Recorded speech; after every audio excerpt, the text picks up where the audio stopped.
All right, what's up? Welcome in. Wes Mitchell, Chris Clark, GC Live, Monday, slightly delayed episode of GC Live. Probably would be abbreviated as well, but we were waiting on that Donovan Darden commit to hit. It has now hit.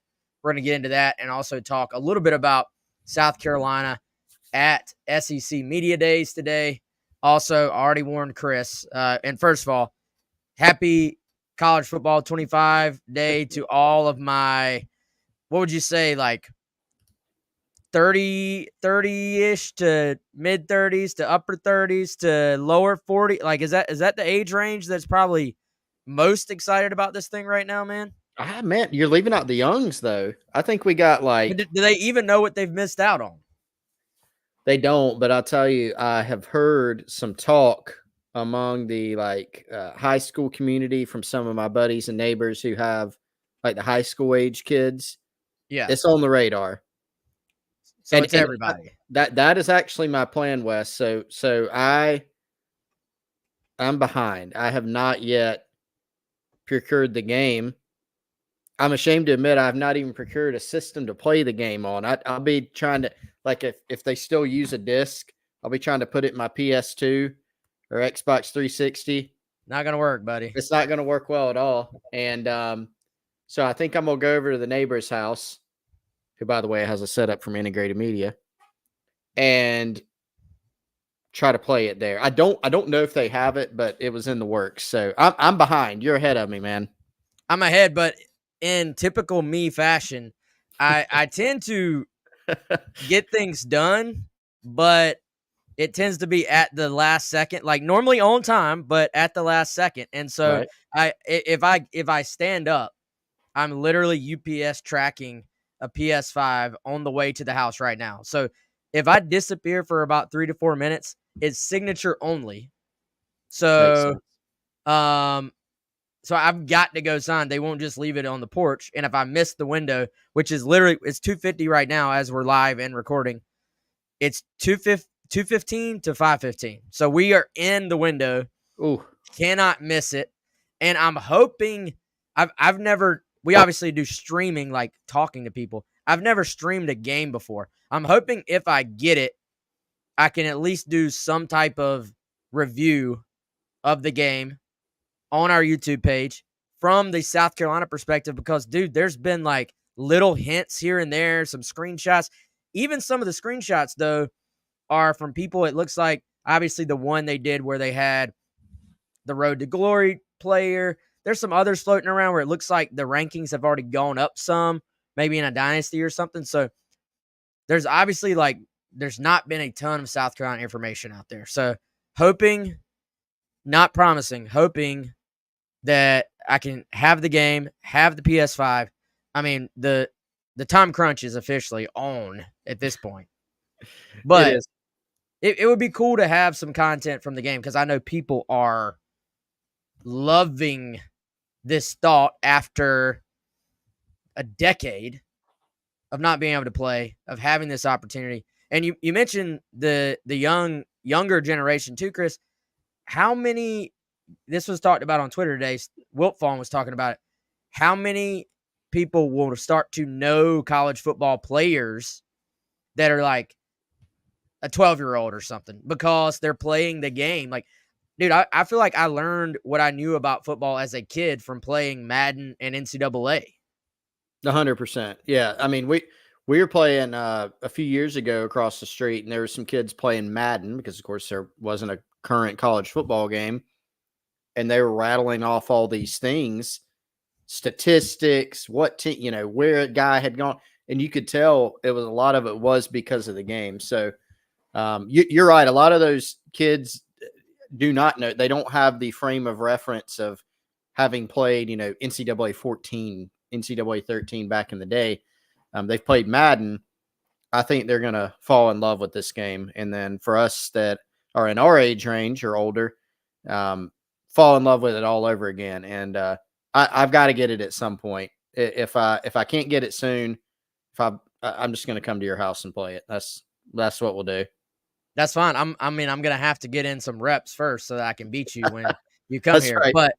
But yeah, I'm I'm pumped. I'm going completely nerd out on this one. Like no reservations whatsoever. Like how many people are getting a PS5 or Xbox just because of this game? Like I'm definitely not the only one. I've had multiple people tell me the same thing. So excited, and for everybody who has waited and hoped this would come before, congrats. Enjoy the day, enjoy the week, all that good stuff. And Chris, I thought about this earlier. For everybody who is like anti NIL world, NIL, everything right now, I get it. And, transfer portal and the new college football. Hey, the game does not come back without a mechanism. I mean, this was arguably the biggest NIL deal in history to this point for college athletics in terms of sheer number of people involved. So it's amazing. They dove into this thing basically not knowing would 50% of the guys opt in, would 80%, would not, and it's been almost 100%, I think. So Yeah.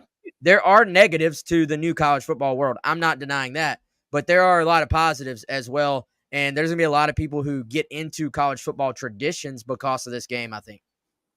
Yeah, for sure. This is one of many cool things. I mean, that, if they didn't know, Wes, but I think without the NIL era, this game would not have happened. So another really, really cool. There's a lot of really cool things. I tend to think the good outweighs the bad. Maybe people disagree with me, but definitely one of the cool things about it. So can't wait to get my hands on it. Can't wait to see some of the content's been trickling out from this thing over time from guys like our buddy Matt Brown at Extra Points, et cetera, et cetera. But we'll continue to see more. Already some guys, Wes, upset about their rankings and ratings, which I get. They did Mazio wrong, man. They did Mazio. They did him dirty. There's no doubt. What, they give him a 64? Yeah. Aren't most 4-star guys like in the 70s normally for their freshman year? Yeah, I think 64 is almost like walk-on territory, man. Yeah, God. they did him dirty. He's got a legit gripe, I think. Yeah, he's gonna be on the 2 deep. Like that really is, some guys are gonna be upset, but the rest of us, maybe we won't even say it out loud, but the rest of us might be kind of like, Yeah, sounds about right. Yeah, sounds about yeah. right, man. Not gonna say it, but with Mazio, I mean, he does, like you said, he's got a legit complaint, and I got a feeling maybe you're talking about thousands of players. That just feels like an oversight. Maybe I know they're gonna update the ratings and stuff. Mazio probably on the 2 deep, right, as a slot receiver. Got a good chance, I think, to move up. So we'll see what ends up happening with that. But all right, I promise we're going to talk about real football here. First, got to tell you about Clint.Hammond. Give him a call right now, 803-422-6797 if you're in the market for a new home. And you're going to probably need a mortgage. And Clint's your guy if you're a first-time home buyer, especially, and you want somebody to walk you through that process. Clint is your dude. I've known Clint since the original NCAAs were a thing. So Clint's always taking care of me. He's going to take care of you as well. I know he's actually taking care of several of our listeners and viewers. So let him do the same for you. Call him 803-422-6797. And Chris, speaking of throwbacks, how about a throwback to the Havelock pipeline? I love it. All this stuff is just coming up perfect today, I feel like. And Havelock commitment, the Havelock pipeline brought you Pharaoh Cooper, brought you Corey Robinson. There were several other guys that South Carolina was involved with there. Some guys that it maybe just didn't quite work out with. And you had some guys go to Tennessee as well, where you had some big boy battles, but gave you 2 really good contributors during the Spurrier era. And, a decade plus later, here we are, Havelock to the University of South Carolina with Donovan Darden, 3-star linebacker, committing to the Gamecocks. And what I believe, based on the information I've gathered, what I believe closes out that linebacker class for South Carolina, at least among high school guys, now with 5 commitments that we would categorize as linebackers in this 2025 cycle. Yeah, and 5 linebackers, Wes, that really, I think you look across the board, it's a class that full of guys with versatility, which makes it kind of a versatile class overall. Length, speed, athleticism, a lot of guys with traits. And so I know you had a really good piece up on Gamecock Central right now. Everybody should go check it out. Inside the Commitment on Donovan Darden, and kind of dives into more of, how this recruitment took shape and kind of scouting report type items, evaluation type items. But I know one thing that you did note that I'll kind of steal here is maybe some similarities to Jaden Breaker overall, another Gamecock linebacker commitment in this class, and that this is a big, long kid who's played edge, actually played a bunch of different positions for Havelock at the high school level. And yeah, man, I mean, a 5-man class.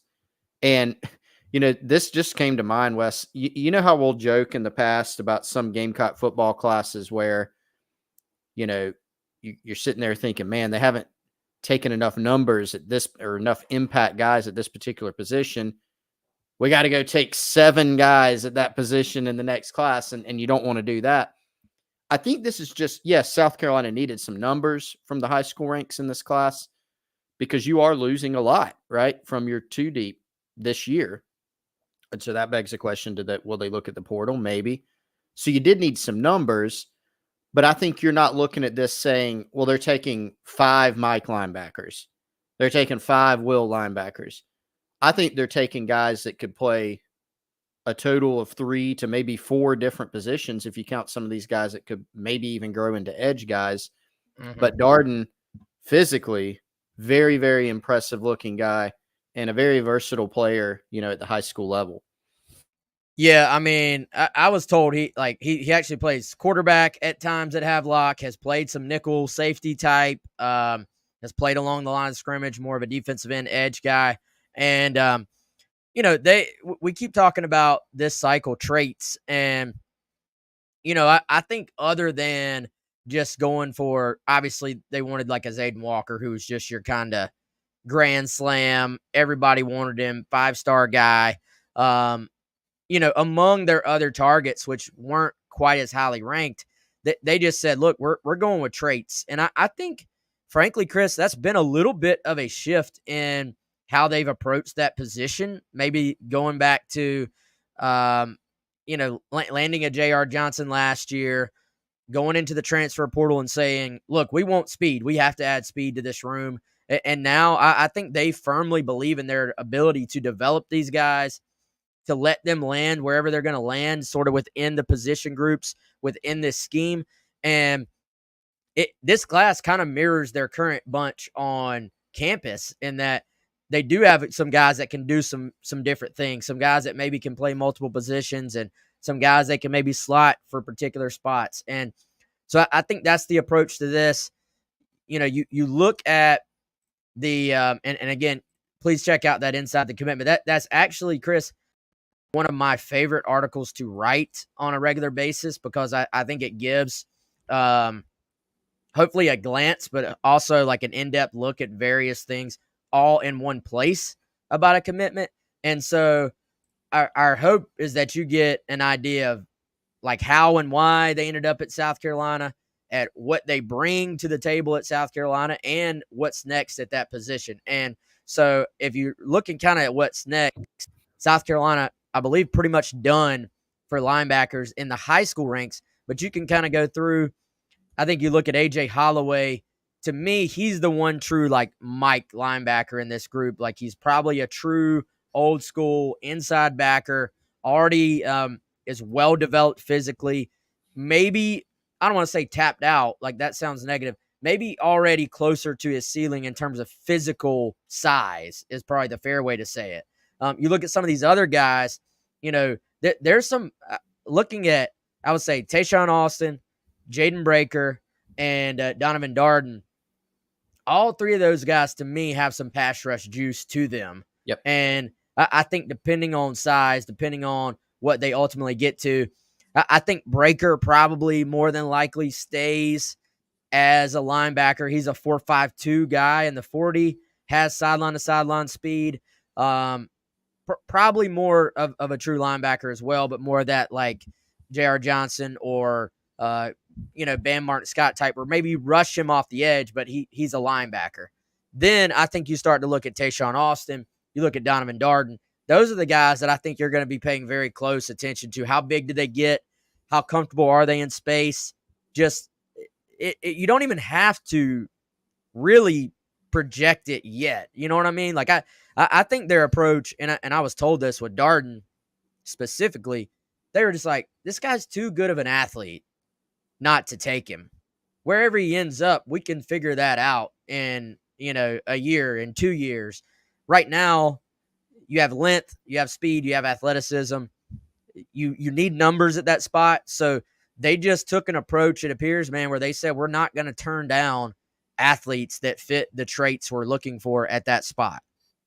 Yeah, and that's a great approach to have. At some point, numbers aren't unlimited, Wes, but if you got a guy that you feel like fits what you want to do, has those physical characteristics and traits that you've really done pretty well in this linebacker class with loading those up in that room, that's not somebody you want to turn down. And Darden was not the most highly recruited guy maybe in the world, but he did have some solid offers. NC State, Wes, we were talking about this, I think maybe last week.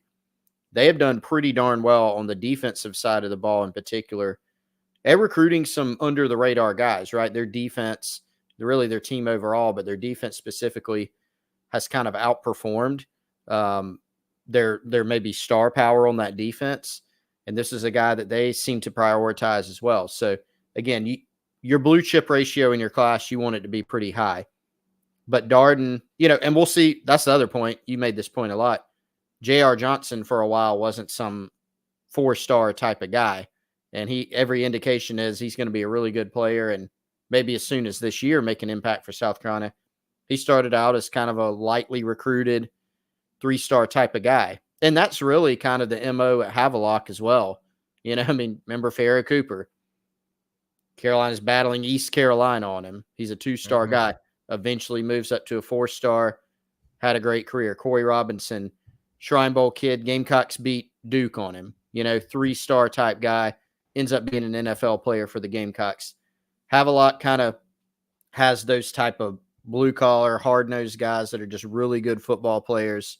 Darden seems to fit that bill as well. Yeah, military town, man. Like, I feel like that's not foolproof, but you can kind of feel that and how that program carries itself, I think. Like, it's a blue chip group. I think you look Caleb King, who does a great job there. He was the defense coordinator back in the day, when a lot of those guys were being recruited. But you can do a lot worse than recruiting that program, I think, for how their guys are built and how that program has kind of been developed. So, like the pickup, and the 5th linebacker, the guy we've not mentioned, actually recently moved up to 4-star status, and Jaquel Holman, who I would say, if you're going to kind of lean some of the other guys more towards an edge spot, Jaquel, you almost lean him more towards like, okay, could he even be a big nickel, big safety type? Like could he play running back? Potentially, yes. Like, we haven't, I don't think, heard much talk or any talk of that at the next level at this point, but is he capable? I think so. And that just goes to further illustrate the different skill sets that you have just within the 5 guys in that room. By the way, shout out again to our guy, Jaquavius Dodd. Hey, Quay has turned into quite the recruiter on Twitter. Have you noticed that, Chris? Like, he's taking up the mantle of the in-state guy who is putting the class forward and keeping it in the conversation on social media. He is. He's doing a great job with it.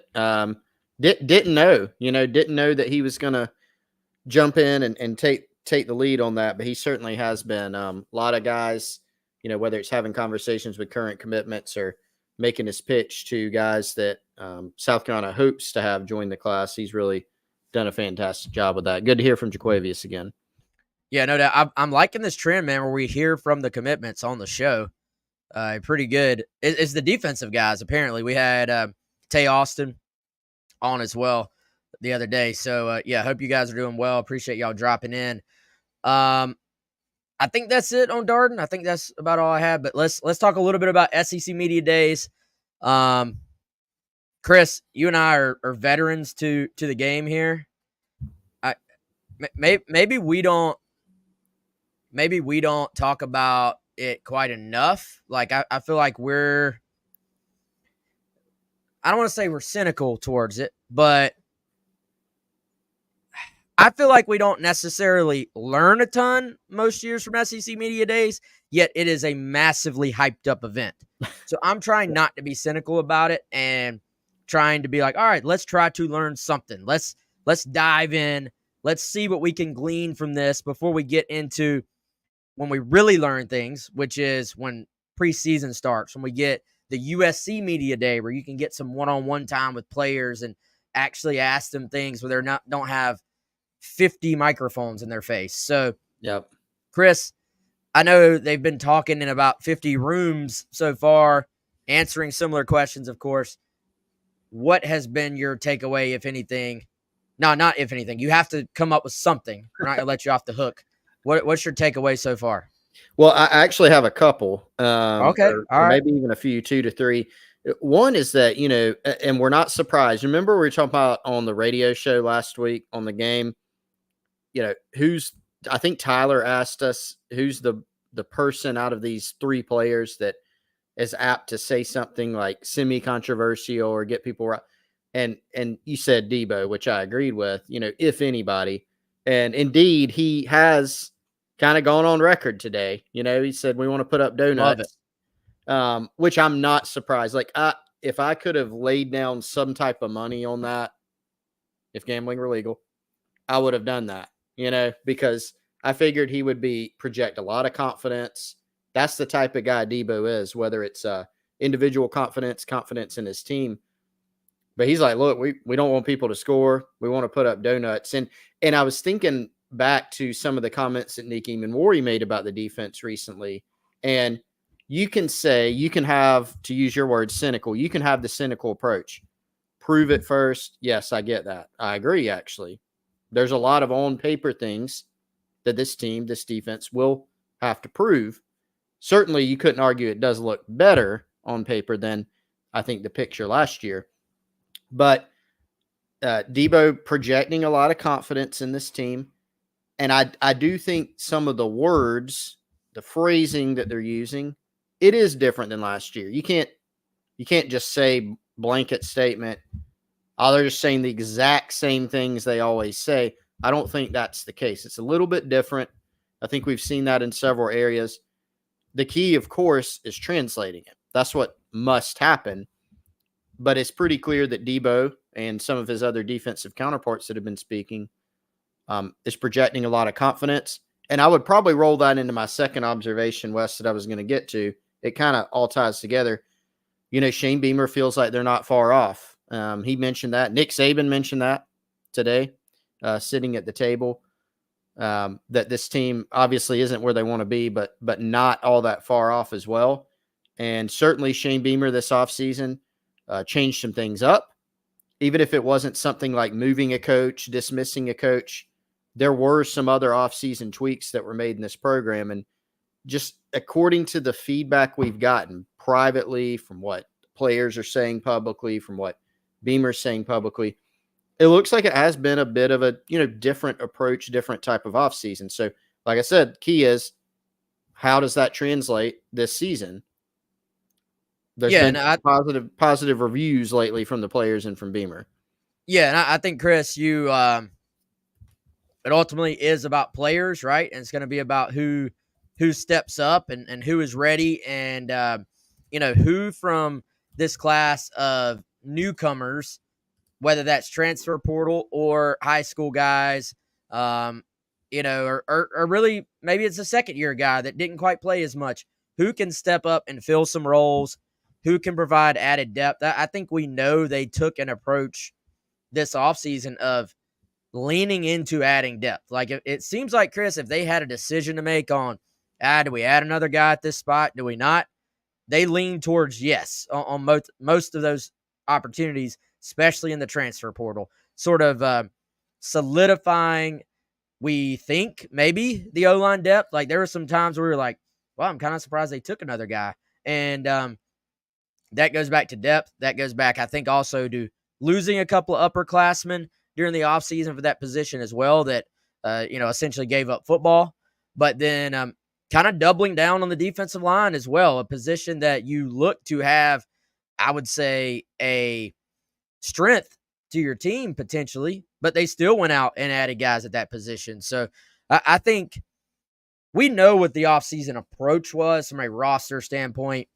Yep. We've started to get a feel here recently based on what those three guys have said, which, of course, Deebo, Luke, Boogie, great representatives of what South Carolina is all about. So between that, what Beamer's saying, and that 6-minute video we got the other day, now I think we've gotten a feel for what the vibe was from the offseason, what the approach was from within the building, what is kind of the rallying cry from within the building. We're starting to see those kind of fill in those gaps, I would say.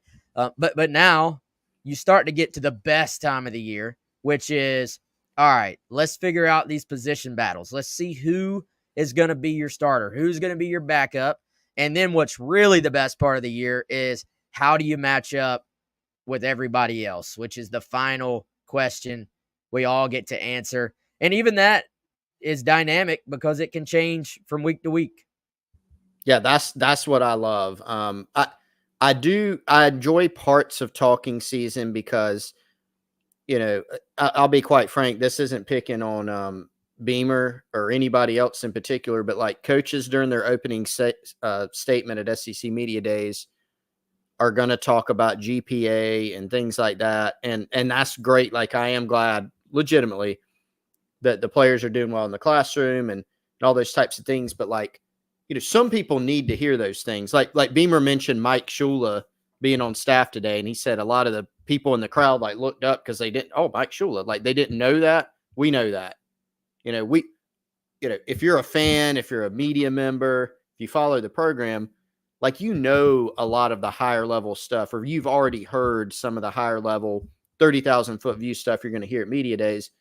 We want to get down to like the nitty gritty details. Right. And that said, I think this offseason has been a little bit different because there have been so many changes with the program. There have been staff changes. There have been approach changes.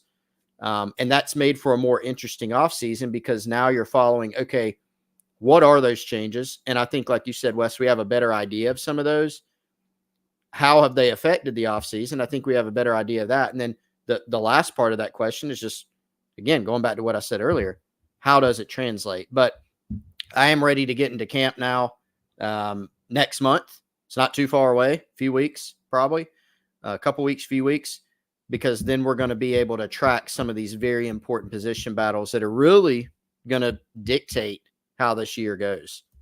Yeah, and I think the great thing is, man, now the players within those position battles are probably the same. Like, nothing has probably changed there in terms of who's in the mix. But, I mean, dude, you can take a big step forward in a summer workout program. So there may be some guys in those position battles we're talking about that we just haven't learned yet how big of a step they have made. So I think that's what's fascinating. Who do the coaches start bragging on a little bit more?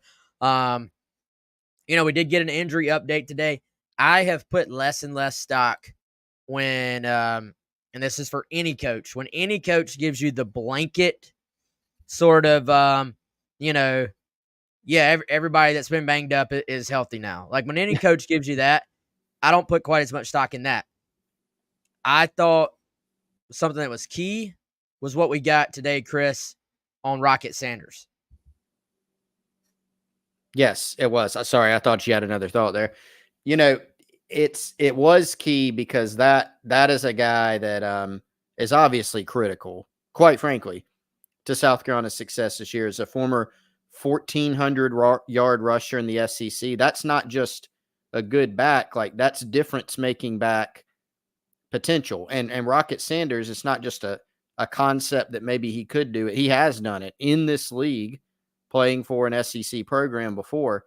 Now, does that mean he's going to get to that point. Like, even if he plays as well as he did that year, maybe he doesn't have 1,400 yards, right?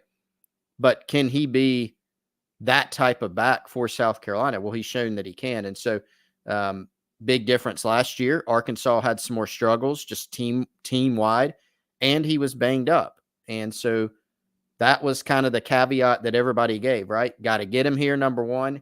Got to get him healthy, number two.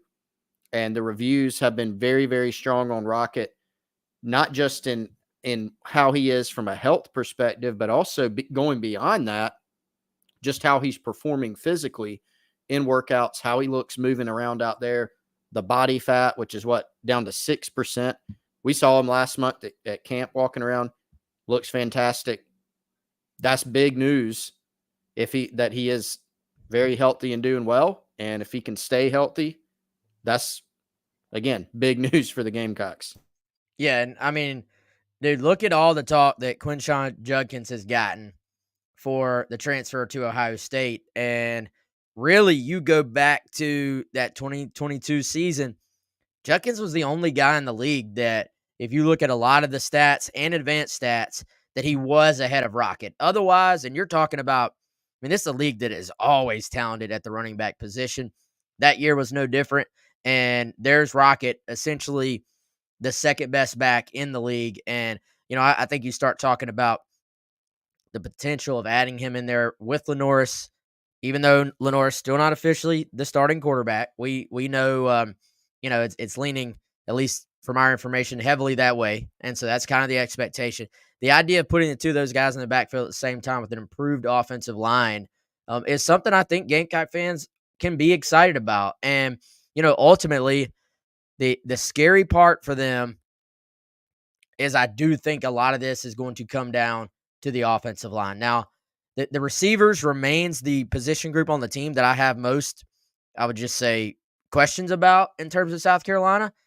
But at the same time, as we know, until you see it on the O-line, until we see marked improvement, people are going to have questions there. People are always going to have expectations for an O-line that are a little bit out of whack just because it's so hard to play it in this league, I think. But I do think if you get the one thing I think we're starting to pick up on, there's a lot of confidence within the rest of the team about what those guys have done this offseason in terms of basically the the extra work, you would say, that they have put in. And so does that guarantee success? Of course not. If it did, everybody would be successful. But I don't know necessarily that we were hearing all that this time last year, Chris, about, hey, those guys have put in extra work. Like, I sat down with Doty last week, Garnet Trust interview. It wasn't me asking. It was him bringing it up. He said, look, those guys took a lot of crap last year, but we have faith in them because of what they've done this offseason. So ultimately, I don't think any Gamecock fan wants to even hear or think about the idea of, hey, this season's going to come down to the O-line. But if they're going to exceed kind of the national expectation for this team, don't you feel like the easiest way to do that would be if this O-line is a good bit better than the national folks who only paid attention to last year and didn't really dive into who's coming back, who was added, who they lost to injury, and is just blindly thinking they'll be similar on the O-line as last year? Yes. And I posted a poll on the Insiders Forum on Gamecock Central about this topic, Wes, because I was just trying to take, we have a pretty good cross-section of Gamecock fans on the site. Hey, what type of jump do you think the offensive line will take? And I think I gave 4 options, and they were 0 improvement, marginal, good, or huge, And I don't know that anybody picked no improvement, because this is going to sound bad, but you give up 9 sacks game 1, you've got 8 or 9 or 10 guys injured all year. I don't want to say it couldn't have gotten worse, but it was pretty low. It was a pretty low point last year for much of the season for the offensive line, with injuries and mixing and matching and being ineffective at times, quite frankly. it was an issue, a major issue. And it, that was one reason they struggled in pass protection, struggled running the football. So you start looking at it. I think, Wes, you don't have to be great on the O-line. And I think one reason you don't have to be great, or a couple reasons, you do have Lenore Sellers, so he's quite adept at moving around, and you do have Rocket Sanders and some other guys in that running back room. You've bettered your personnel at the running back position. You have a very mobile, very dynamic quarterback. Now, he'll be young, yes, but he can certainly move. That's one of his strengths. And so you don't have to be great, but I think, to your point, how much of a leap can you take? We know you have to take a leap. You can't be what you were last year and have a successful season. Can you make a sizable jump in how well you play? How well do you run block? How well can you protect Sellers? That's a question, and it's not one that, quite frankly, we can answer now. We can speculate. We can give our best projection. I think we all believe that they will be better, but how much better? That's a big question. Yeah, no doubt. We'll keep gathering all the information we can leading into preseason, then through preseason camp and all that. You're always kind of putting together the puzzle, I think, Chris, and then we all kind of find out together just how much of that puzzle we were able to put together leading into the season.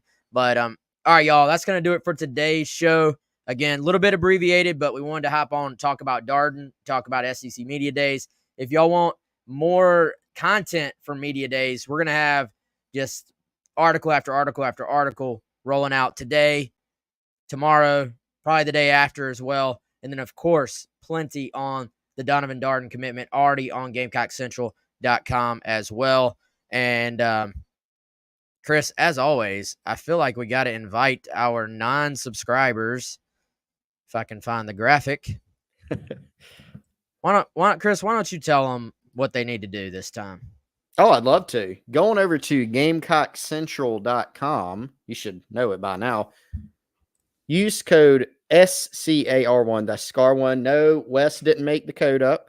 I didn't make it up. If you're one of those people that yell at the TV when they put SCAR up, sorry, we didn't make it up. But you should like the code because it will get you your first 2 months for just $1 on Gamecock Central. That lets you try us out. Almost risk-free, just $1.